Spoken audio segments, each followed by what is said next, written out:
આગળ વાત કરીએ તળાજાની કે જ્યાં ગોપનાથ જવાનો જે રસ્તો છે એ બિસ્માર હાલતમાં છે, જેના કારણે લોકોને પારાવાર મુશ્કેલી થઈ રહી છે। વરસાદી માહોલ અને તંત્રની બેદરકારીથી વાહનો સ્લીપ થવાની ઘટના વધી ગઈ છે।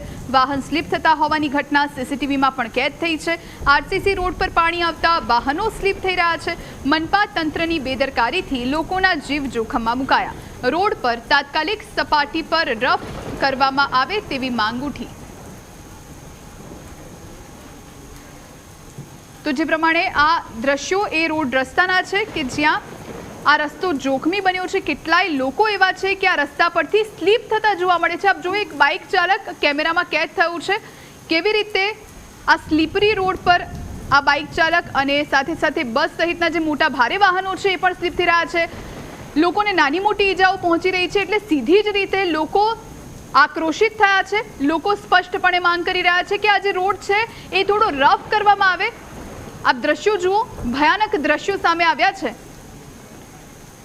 તો તળાજામાં ગોપનાથ જવાનો આ રસ્તો જોખમી બન્યો છે। વરસાદી માહોલ અને તંત્રની બેદરકારીથી વાહનો સ્લીપ થવાની ઘટના વધી ગઈ છે।